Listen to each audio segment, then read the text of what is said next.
Welcome to the Road Back podcast. We're so glad you're here. I'm Melissa. And I'm Desiree. We're two trauma-informed coaches and real-life friends. If you're returning to yourself, your dreams, or your sense of belovedness, this podcast is for you.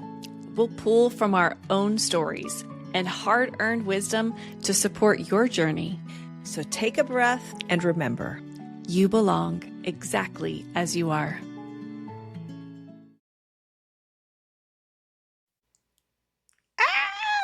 We're here. Here we Our go. first podcast episode. Can you believe it, Des? Oh my goodness. This has been a long time coming, honey. It's been a long time coming. It has. Lots of dreaming behind the scenes and brainstorming and being together in this process. And I am so excited to be here today with you and for us to have our very first podcast. Same. I'm so proud of us, Mel, because for what people see, there's a lot of work that goes on behind the scenes, a lot of internal work that we've both done to get to this place where we're like, yes, we really want to do this and let's do it together. So I'm just so proud of you. I'm proud of us. And I'm so grateful to be doing this with you. Yeah. Truthfully, I can't think of anybody else that I would want to do a podcast with more than you. So I'm so glad we get to be here and invite other people into our journey as well. Yeah. Thank you so much. I'm so excited for what our yeses are going to do. And I want to invite a collective yes to this journey of the road back to ourselves and the guiding home of us guiding ourselves home and just inviting others along the way. So here we go. Welcome to the Road Back podcast. Yes. With Des and Mel. Des, let's dive in. And while we do, I'd love for you to set the tone, set the vibe, because in our brainstorming of titles and the tone of what we were wanting to create, you came up with a really beautiful picture, and it was the table. And I know tables mean a lot to you. So how about you do a little scene set for us and set the vibe for the listeners here today? What does a table mean to you? Well, I actually think this is a place where we are very similar because I think both of us love good food and good drink and good wine. And I think a table can provide a lot of the good things of life. And it's a very centering part of our homes. But I think it represents a deeply intimate place where I imagine if I could have you over to my house, we would spend a lot of time eating, drinking, crying, just having a lot of fun, laughing. And so I felt in my heart that there was an invitation for this to be a communal thing, a place of deep intimacy, of covenant, of sharing the best we have, whether it's food and drink and just from our hearts. And so I really thought that that was the invitation that I was feeling to create a space like that. And also several years ago, I felt God asked me to set tables for people. And I'll be really honest, I didn't know what that meant. And I remember just telling him, I don't know what that means, but I want to do it. And I think that my own understanding of what that means is part of this journey. And it's fluid. It's not one thing. It's many things. It's a table inside of myself, and it's a table that I set for others. And I remember us talking about this. And I think a moment when I really decided to buy in is I had this picture that God was setting a table for you and I, Mel. That this was deeply personal for the two of us and for me. And when I felt it was like, do you want to sit down? Do you want to see what's going to be at this table for you? It really helped me say yes. And so I think that on a level of where we're setting tables for others, I believe that we're partaking in something for ourselves. I love it. I would love you to describe, if I'm the listener and I'm thinking, oh yeah, what does the table look like? Tell me the goodness that is Des setting tables, because I have partaken and I want the listeners to have a taste, even in their imagination, of what it is that they're getting here. This is such a fun question. Okay, yes, if you were coming to my house I would roll grape leaf rolls, which so my Lebanese grandmother taught me to make it, and it's a very ethnic dish that many different cultures eat, and they have their own spin on it. But I would put a lot of music on and I would roll out for hours a labor of love, just very intentionally producing this gift of one of my favorite foods so that you could taste a part of my heart and part of my love for you. For sure, there would be very nice red wine and a plethora of other things like cheeses and other things that would just be such a rich part of me sharing the things that I love with you. But the core would be this Lebanese grape leaf rolls and probably a lot of other Romanian things that I love to make too for my family and just represents a part of my story. Oh, yeah. Sounds amazing. And I've had your grape leaves. They are divine. All of that just sounds fabulous. So you as the listener, we want you to feel like we are extending a personal invitation to you. There is a seat at the table with your name on it and Dez's vine leaves and a drink of your choice and lots of yummy hors d'oeuvres or a beautiful charcuterie board laid out. Whatever it is that your heart needs, we are setting the table and there's a space for you. And our heart behind creating this is that this would be a place of belonging and a place for us to unpack together as we gather around the food and in the space of community. So thank you for being here. So good. So beautiful. Mel, tell me a little bit about the journey that you've taken to be this version of you, sitting in front of a camera, recording your first podcast episode. Like, tell me a little bit about that. Oh, okay. I think back to a season in my life about 16 years ago. I was a new mom. I had back-to-back pregnancies. So my boys were born 10 months and 10 days apart. Whoa, girl. And I was neck deep in the thick of it. New motherhood, adoring my kids. Also, my husband and I were in the midst of a really intense season of financial hardship. So there was a lot going on. And I affectionately refer to that season now in my life as a perfect storm season. So much going on. And I was really overwhelmed. And I remember sitting on my couch one day, having this realization that I loved Jesus and I had been this good Christian, loved God, wanted to serve him with my life.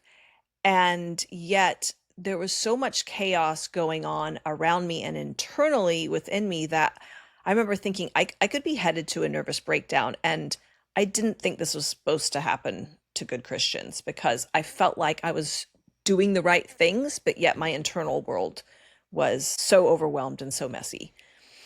And through a series of events, I actually made a commitment to myself during that season that I was going to put my own heart back on the agenda.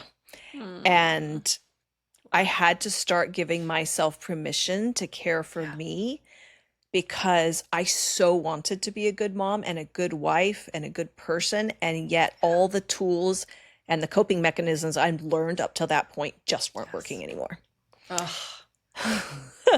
And I actually sat down one afternoon and I got out my journal and I wrote a contract with myself. Whoa. Like literal contract. Oh my goodness. Melissa Runacres, am committing that for the next 365 days, I am going to learn how to invest in my heart. Whoa. Yeah. Whoa, I didn't even know this. This is powerful. Wow. And I said, come rain or come shine, I'm somehow going to learn how to connect into the voice of my heart, how to start rewiring a lot of the weird limiting beliefs I knew I had. I knew on some instinctive level that Proverbs 4:23, which is above all else, guard your heart, for out of it flows the issues of life. I knew that there was an invitation in learning how to steward my heart in that season. And I can honestly say that it was an absolute game changer. It is one of the defining moments of my life. It's one of the defining decisions of my life. Wow. And making that choice took me on an adventure and a wild ride and lots of tears and therapy and all the things. But I look at myself today and the person I am now that feels more grounded in my body, more connected to my voice, and fiercely protective of my heart. Whoa. Mm. Wow. Yeah. And understanding the choice to take care of ourselves can come at a cost. Mm-hmm. But it is worth every bit of blood, sweat, and tears that I have paid to get here. I feel like I am now in a place where there's that verse in the Bible that says, those who sow in tears will reap in joy. Mm-hmm. I feel like my arms are full of harvest. And I feel excited. I feel like I'm in a place now where I'm not giving out of duty. I'm giving out of a place of overflow. And so getting to be here today and being like, here's some fruit and here's some fruit feels like it's bubbling out from the inside of me. And it's no longer coming from that place of how much deeper, like, can I scrape the bottom of the barrel to do the good thing, do the Christian thing, whatever it was that was driving me, the performance that drove me in those days.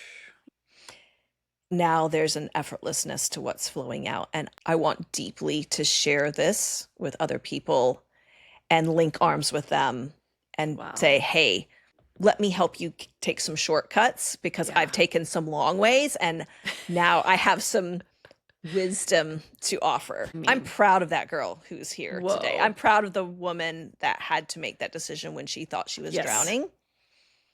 And to say that, I wouldn't have even been able to say I was proud of myself for much of my life because it would have felt too audacious or something too like much that. ego. Too much ego. Like I'm not allowed to. I have to be self-deprecating to be really humble.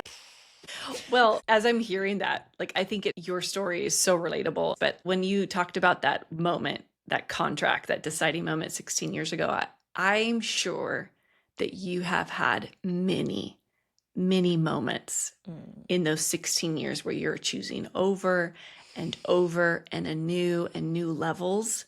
And I could feel that. I could feel the history and the depth of it's not just one moment. It's actually the whole journey that you're playing out that's leading you to this version of you that you're proud of yourself. And I loved it when you said that.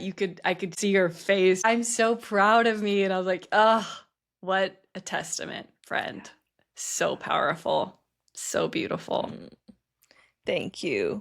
Thank you. I'd love to throw the question back to you because I know neither of us are here by accident. What would you say is the process from then to now? What does that look like for you to bring you to the version of you sitting here today?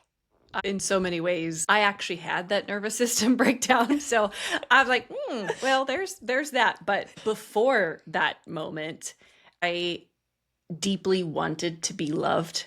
And I deeply needed care and protection that I didn't get as a kid at times. And so I felt like my whole life, and I was a full-time missionary at 18 years old.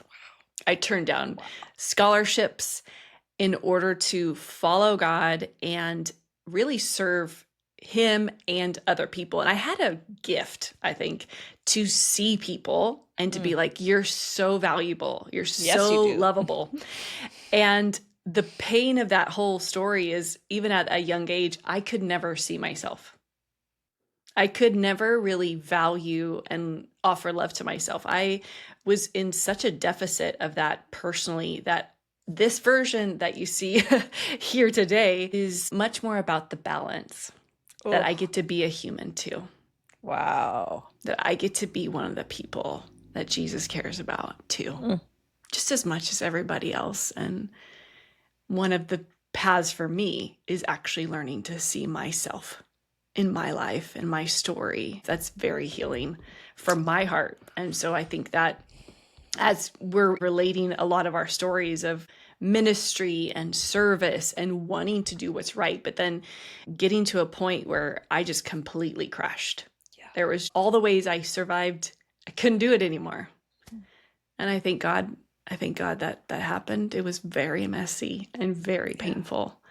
But I thank God that it happened because it actually let me live for the first time and come home to a sense of me that I'd never had. It's like a returning to a sense of me that I had lost along the way. And so I also feel really rooted in love and a deep sense of belonging when I show up in this space. I'm really safe to see myself, the good and the bad.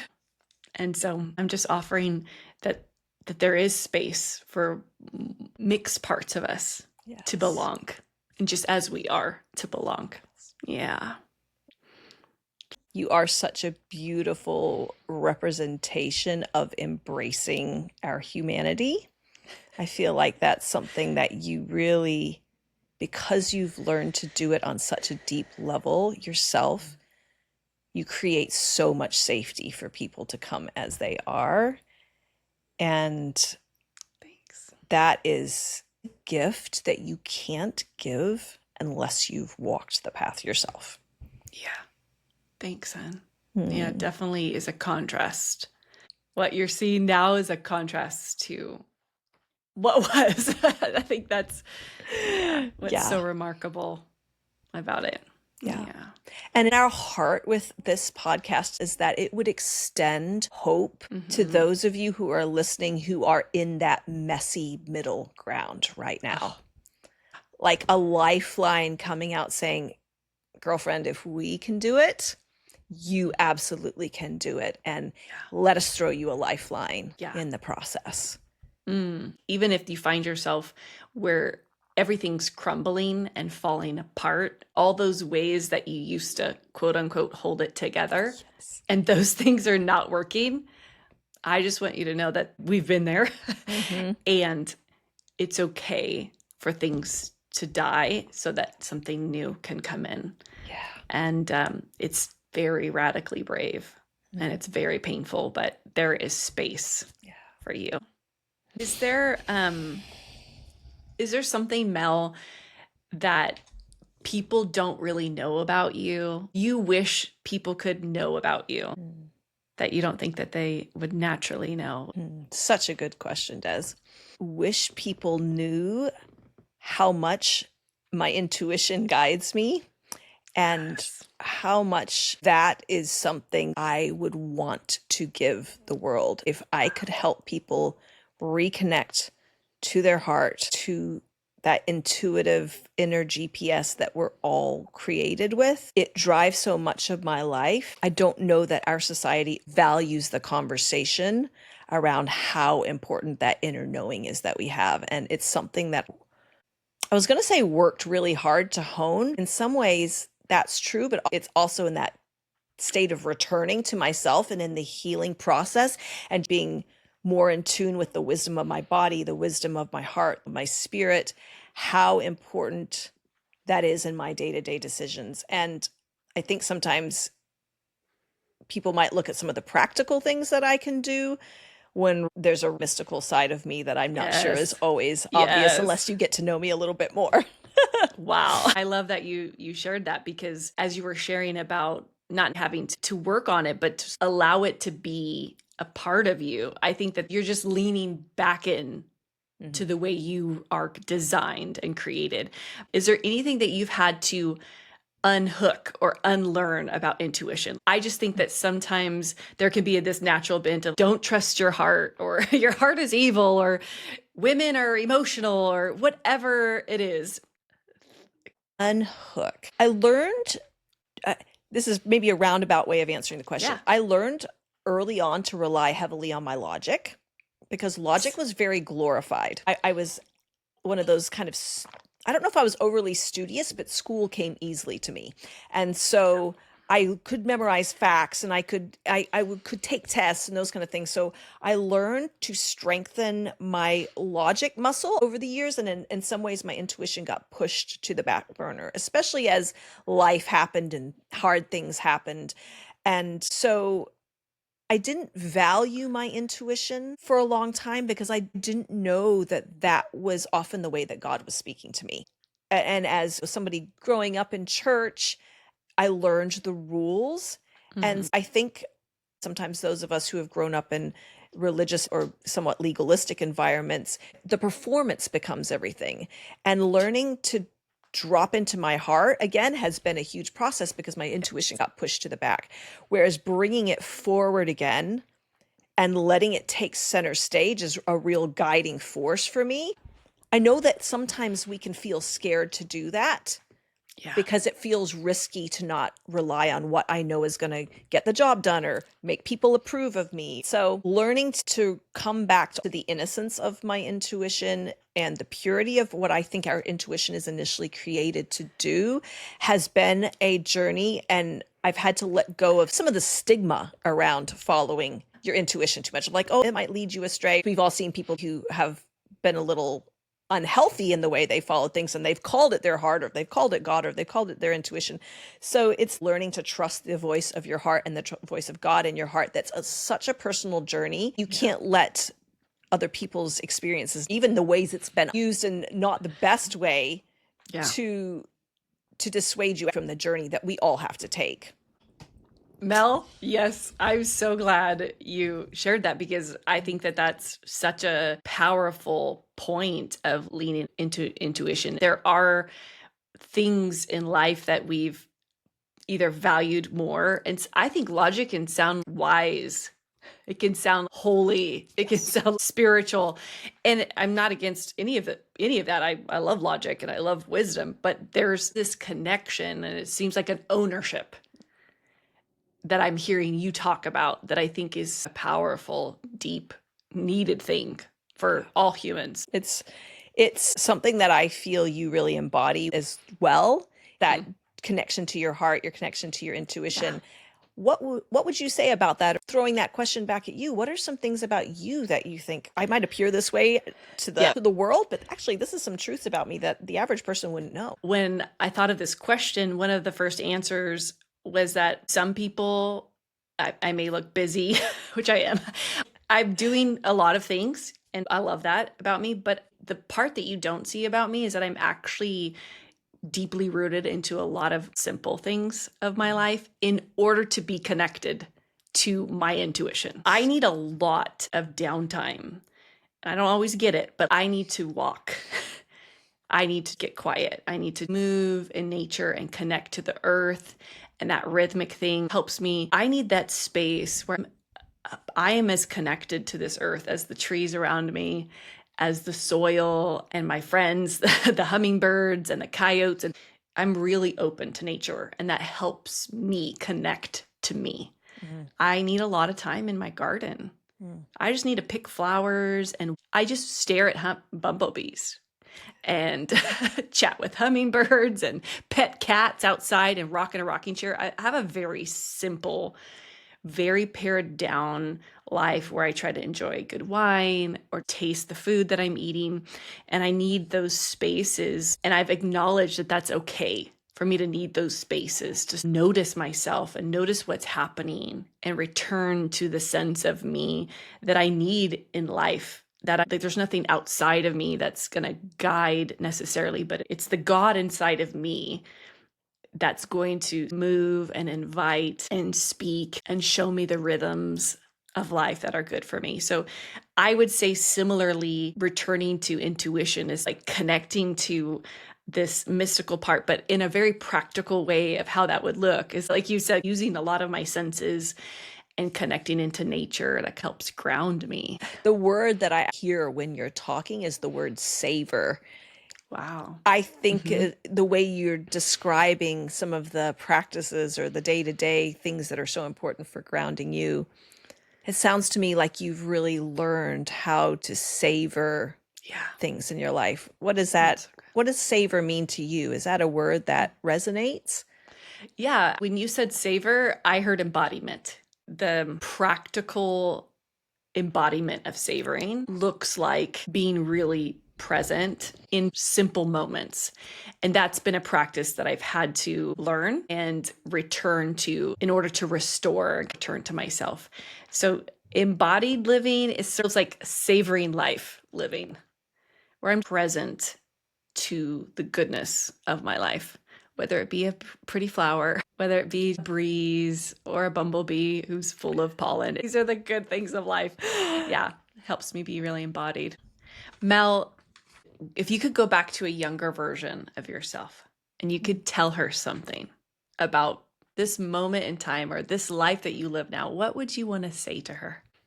I would tell her that the times that she's feeling like she's paying a high price to heal and to have hard conversations and learn not to self-abandon anymore, Yeah. that it is so worth it. Wow. And that learning to be on her own team is going to be one of the most important lessons she can learn. And that she can trust herself more than she thinks she can.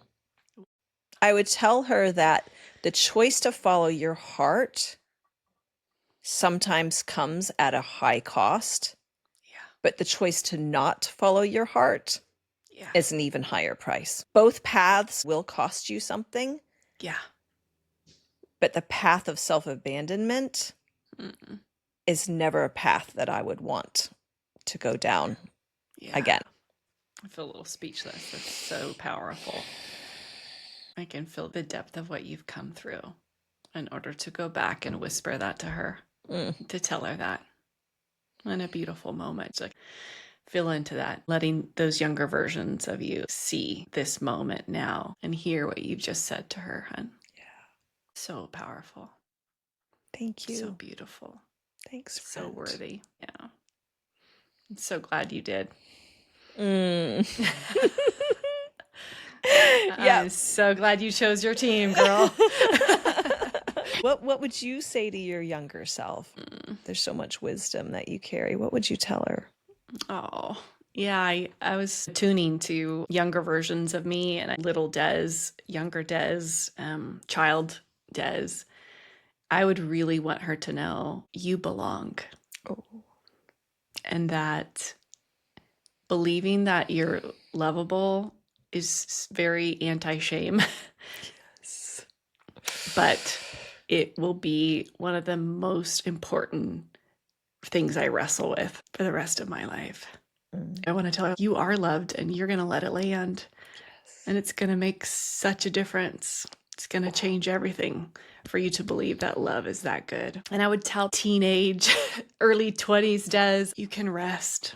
You don't have to fix everybody. You don't have to get it right. You can just be. And I think Des, that was going through a nervous breakdown in my 30s, I would just tell her, you're safe enough to let it all go. Life and love and the goodness of God, that I'm not completely alone and it's not all on me, is enough to resurrect anything that needs to be brought back to life. And what doesn't can just stay buried.